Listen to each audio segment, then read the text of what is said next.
What's up, everybody? What's up, Ryan? Welcome to episode 24 of the Keepin It Real Podcast. 24 episodes, Ryan. That is The Kobe Bryant. the Kobe Bryant. I said the Grant Clitsome, but that's a Manitoba Winnipeg Jets reference. Sure. Yeah, sure. I also said the Kiefer Sutherland. Yeah. You told me that was a weird one, but Yeah, it's a little obscure, I but guess so. yeah. That's okay. We're not normal dudes. I would not have it any other way. What is it normal these days anyway? Like Yeah, that's true. it's a weird thing to. Nobody's normal. Yeah, You're unique, true. just like everyone else. That's right. Yeah. Well, it is Tuesday morning. The sun is shining. It is a great day out there for golf, although we are a day ahead of men's league. But let's talk about last week. Oh my God. You want to get right into it? Let's get right into it. Last week, Ryan did not show up to play, and that's okay. You know what? Because You mean I wasn't there? well, Oh, he showed up in body, but not in spirit. Um, I gotta hand it to you though. You definitely have the edge this season so far, but there is a lot of season to go. So stay tuned. But yes, I was able to finally climb the mountain and get a victory. It's been a while. yeah. And I think with the way that our handicaps work out, we might have actually won that I game. think we might have won that game. Yes. We don't know how handicaps work on a golf card scorecard, but the team we were playing was quite interested in it. So I think we have a bit of a grasp on how it works, and I think yeah, you're right. We may have won. And I got some new golf balls yesterday, so get ready. It's a bad day to be a goose. Big D's coming home. Bad day to be a goose or any kind of Water hazard. water wildlife. Um, yeah, you'll see those blue TaylorMades, which I just don't like at all. Yeah, which Um, will end up in Crescent Lake, and hopefully they don't hit all the fish that are in it is a fish bearing lake, there. ladies and gentlemen. Apparently. Want to talk about the lake a little bit? Yeah, let's talk about it. Um, you'll notice that the weeds are, pretty bad. And we have a couple harvesters going hard out there trying to clean it up. We missed the bulk of the rapid growing season. So that's why the lake looks the way it looks right now. Aside from the fact that we're not allowed to pump water into it and we're not allowed to spray for weeds because two reasons. Well, it's a fish bearing lake. So there's regulations that say you can't put chemicals into it. Hmm. That's a new thing. And can't pump water in from the Assiniboine River now either, which is also a new thing Hmm. Because of the risk because, of aquatic invasive species. yes, yes. But no, So here credit we to the are. operations department because those things have been going nonstop. And I know the west side of the lake has a brand new look to it after those harvesters have been going. So it's pretty interesting to watch how they work. And it's pretty wild to think that in previous years that was treated with a chemical. Yeah. You know, the the people power that now goes into it, whether it be on the harvesters themselves or the dump trucks or the other equipment that loads the weeds. It's a lot of work that has to come in to replace the chemical. And now on to the other side, hopefully at some point in the near Yes. future, because the other side of the lake's looking a little rough. And lots of people live on that lake and they have, let's just say they're not happy at the moment. And I can't blame them, but do the best we can. And have been reassured that this will get cleaned up. And now that we have those harvesters, they'll be able to operate in following years on a more aggressive schedule, and we'll catch that growing season. Absolutely. Here's the good part, though, Colin. When you hit your ball into the water, you go down to look for one, and you come back with 7 or 8. That's right. I think we were both able to find more balls than we lost last Well, that's Wednesday. pretty normal for me. I don't. I usually make it through the round with only sometimes with the original ball. Most of the times, yeah, maybe one goes away. But I don't tend to lose mine in the water. I just hit it, and it looks like it went, a good distance and landed somewhere, and it's just gone. Mm-hmm. Hmm. You done bragging? Well, The whole show has been you bragging so far. All right, that's true. What else we Yeah. got? You want to talk election season? It's election season, so you're seeing all the announcements come out. I've only seen one new candidate announce publicly so far. Have you Hmm. seen anyone else? Nope, I've only seen one. I've heard rumblings, but no names attached to those rumblings, just that there's other people interested. So I'm not even sure if all the incumbents have announced their intentions publicly yet.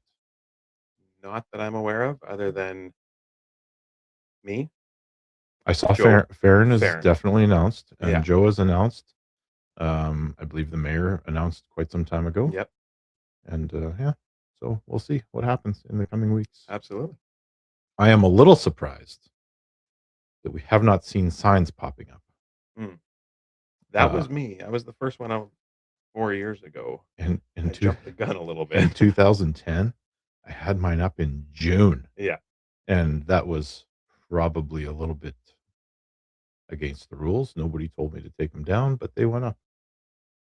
That's so June 30th of 2022 when I went and got my paperwork.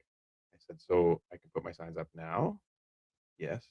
So I went that day and put signs up. So mine were out for the entire campaign period, which again was a little premature, and they are a lot of maintenance because They blow away. they blow away.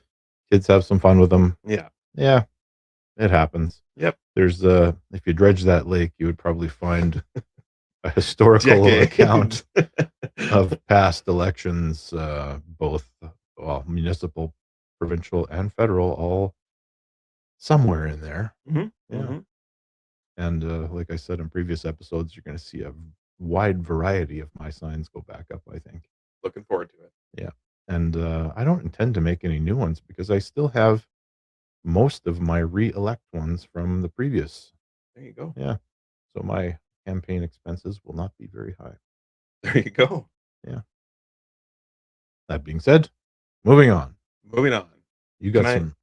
You go ahead. Yeah, yeah. Can I talk about this weekend? So yeah, August long weekend coming up.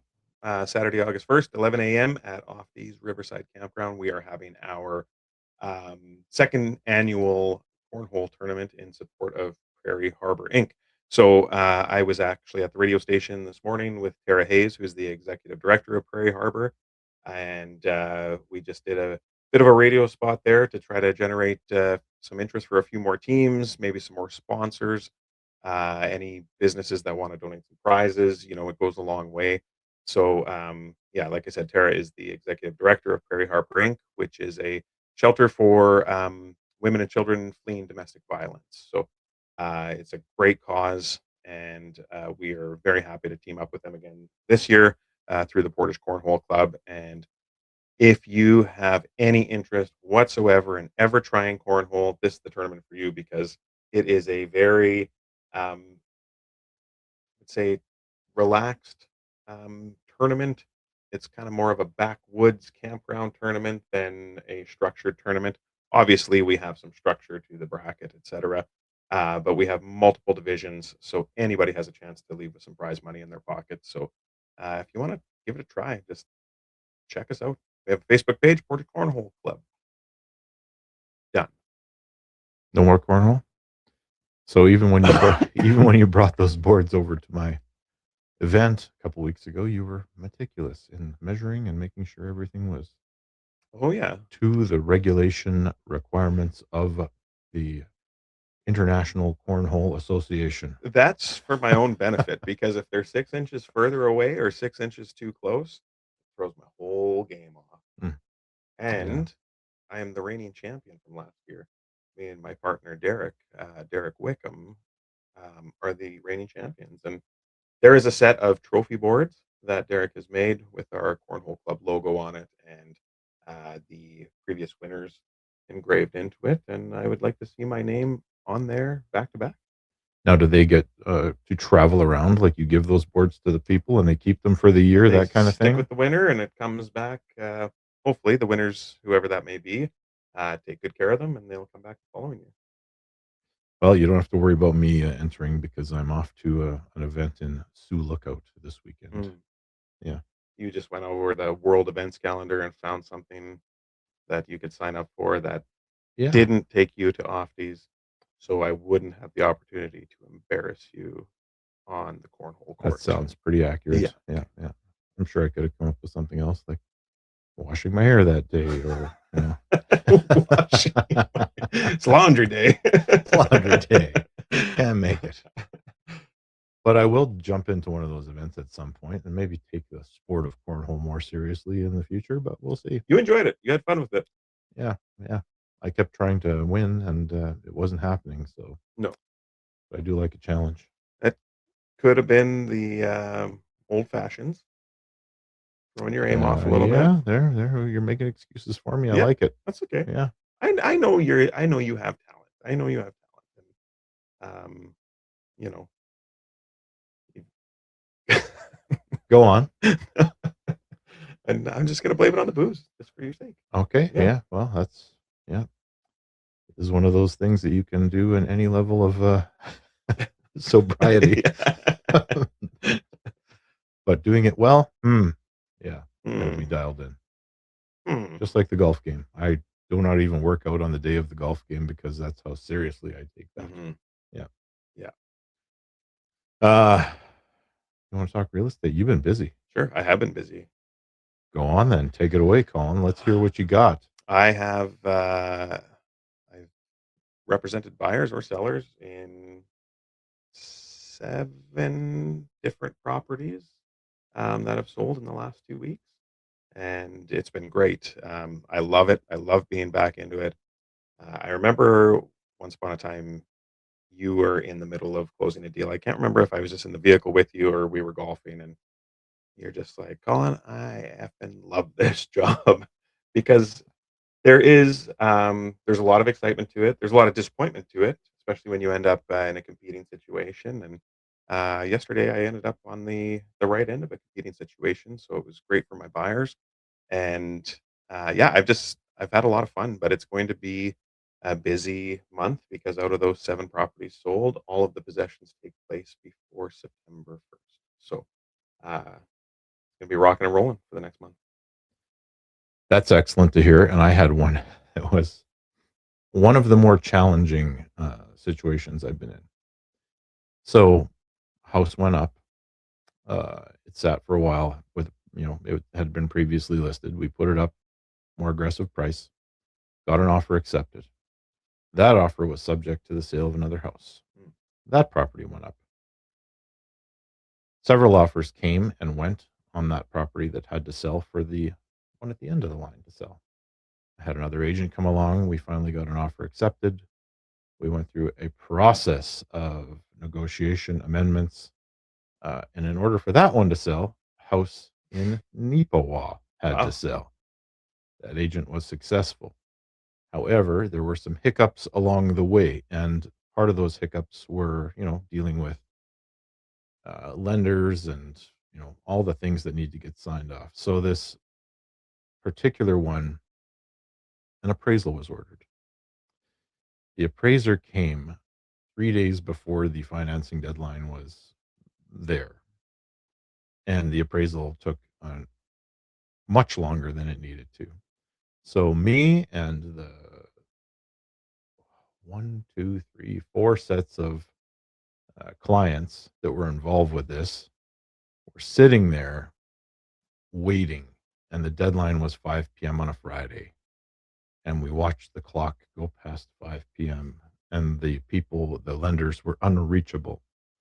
And it caused a lot of stress because Mhm, possession dates were lined up the following week. It was very aggressive. There had been extensions already. And it happened to come in at about 10 a.m. on Monday morning that it was all good. So people were happy and relieved, but tossing and turning all also weekend, though. also scrambling because from the final sign off at 10 a.m. on Monday for a Wednesday possession. Wow. And hats off to Greenberg and Greenberg, like the law office. Somebody was there messaging us on a Sunday to get Wow. documents. So it was That's a we made really it quick happen. turnaround. That was one of the fastest turnarounds I've seen. We haven't got a key release for tomorrow morning yet, but everything is in place. It should now work out, and people are happy and relieved, and finally can move forward in their Yeah. lives. So it was a stressful time, and as much as the buyers and sellers were feeling it, I think the agent at the start of this was feeling it more because that first house had already sold, and now those people were waiting to find out if they had a place to live. Yeah. So everything's good and moving forward. So that's a success story, and we have so many that are not. Um, I do have 2 new listings coming up this week. Can't talk about them yet, but they will be up on Thursday. One of them, Okay. pardon me, one of them is in Portage. One of them is actually in Loomis, Plymouth, Manitoba. Manitoba, and I Woo-wee. have another one going up the following week in Portage, and it's going to be an interesting one because it is a house that will be listed for about $39,000. It's one of the oh more disastrous places I've ever seen, and you'll see what I mean when you see it go up. Okay. But there's some challenges there, and Interesting. it'll be probably end up being an infill, if you know what I mean. Yeah. Yeah. Yeah. Gotcha. Do you find that a lot of real estate happens at 4:23 p.m. on a Friday? Just sends you scrambling. Yeah, and just a little word of advice for the realtors out there and the clients. When you're talking to your realtor and putting in an offer, I strongly suggest that you don't make your deadline for financing at 5 p.m. on Friday, Yeah. because if it doesn't work out, you then have to extend it for several days. Right. It needs to be, give yourself that Friday. So make it a Thursday at like 4 p.m. Yeah. That Exactly. way you can do one more day. And um, there seems to be a bit of a trend where the people that need to sign off on things, depending on who it is, what lender, what appraiser, um, they see that as the time to get everything ready for it instead of the last possible moment it can be signed off. So Yeah. if you say it's 4 p.m. on Friday, well, that's the target, and it really should be a little earlier than that. Right. Yeah. Right. And I think we've preached enough on the show here about if you're a buyer, the importance of getting a pre-approval. But something we maybe haven't mentioned is once you have that pre-approval, do not go make any major purchases because it will skew your Oh, pre-approval, even though it's only a couple days old. that's right. Don't buy a car. Don't get financing for furniture. I had a buyer that is I'm close with. They went out and they got their intention was to buy this house and then get a credit line to do some upgrades. Well, they went to a furniture store and they bought Mm, a whole bunch of stuff on credit, only a few $1,000, but that was enough that to move the needle, yeah. they moved the needle enough that they did not get the credit line. So while they still got the house, so disaster averted, because the worst case scenario is they can't even get the mortgage, and then you have legal issues. They just didn't have the credit line to do the upgrades they wanted to do, Gotcha. but not the end of the world. But that it certainly could be. Yeah, Yeah, absolutely. What else? What are we doing this evening? we're going out to the Dakota Plains powwow. Yeah, And forgive me for the amount of time, but I believe it was the '60s that was the last one they had out there. So this is a kind of really? a Oh, I didn't know that. momentous return to having a powwow in the community at Dakota Plains. So I'm looking forward to going out there. And you and I are both going. We're bringing our significant others, and some of your family is joining us as well, I hear. I That is the plan, I think. And as the Dakota Plains powwow goes on for a few days, this moment it ends, the very next day, the Long Plain powwow kicks off, which is right down the road. Right? Like the two communities actually border on one another. So there'll be a ton of people here to take in both. And not to be forgotten, but we still have the Prairie Unity 2 coming up in December. Awesome. Are dates solidified for that yet? They are. They are. I believe it's the 19th of December So right weekend, around the same as this right past around the year. same time. Okay. Yeah. So Awesome. Looking forward to the second version of that, and I am again the fundraising chair for that event. So if anyone out there is looking to sponsor an awesome event, Expect Ryan to come knocking. and I will. All right. That's all I got today. That's all you have today? Yep. You want to talk about wildfires and tariffs? I don't know. That seems like a weird topic that has been going around lately. And now there's wildfires in Europe, so who knows what? That's right. You know what? I have not had enough time to sit on my phone to know enough about it. Well, there's political people in the States that are suggesting that Canada needs to do something about their wildfires, and they're contemplating a tariff system in order to make that happen, not truly understanding the vastness of the wooded areas in northern Ontario that cannot be reached. And what happened when California was experiencing wildfires? Well, we experienced the smoke up here a lot, and we went and helped. Yes, as a country. Our water bombers from Canada, I believe so. Yep. went and helped there. So Interesting take on it. Yeah, interesting take. Yeah. What happens to us? Well, that's what they do is okay, but what we do is tariff worthy. That's right. Yeah. And that's where we'll end the political end of things. Are we going to end it there? I saw you kept my birthday present up in the corner there. We won't talk about it. Well, no, why bring it up if we're not talking about it? I don't know. I just noticed it up there. Huh.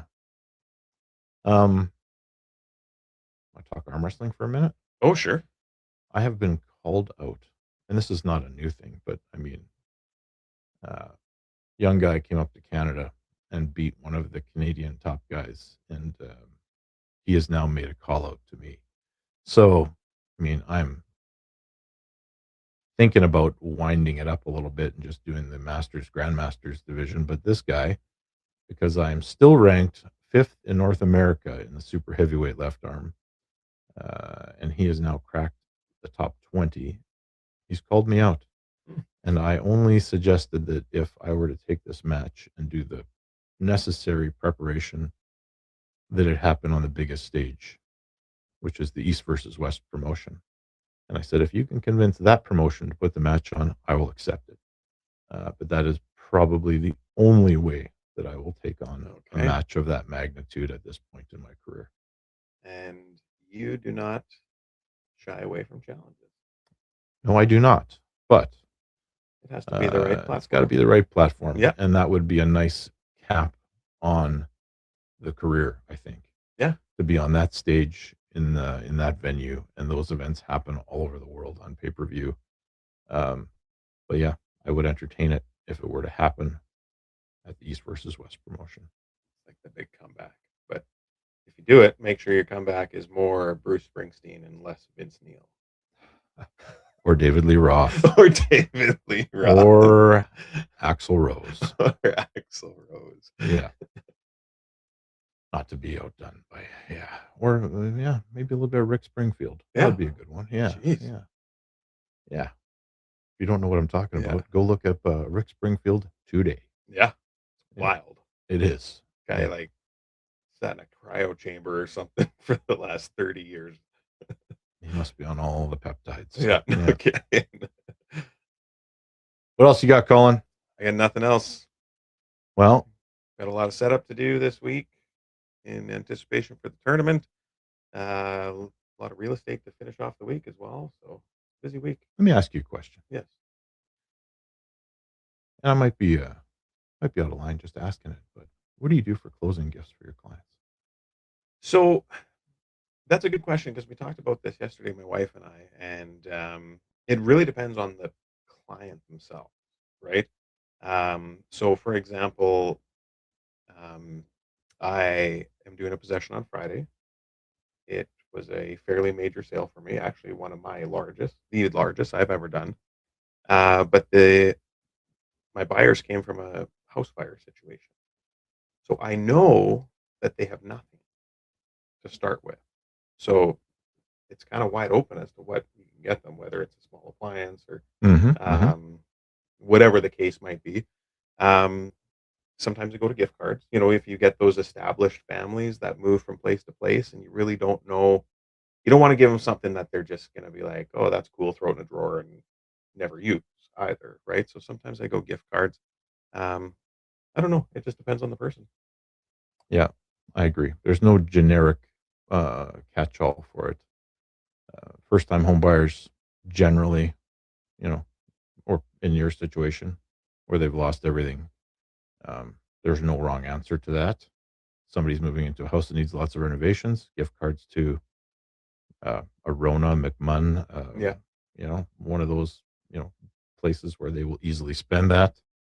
Um, yeah, it's a good answer. Mm, I saw that question be posed online, and, I've seen it a lot. There's, real estate groups that I'm part of, and some realtors say, "Nothing. A successful transaction is the closing gift." I was like, "Oh, well, that's definitely one approach."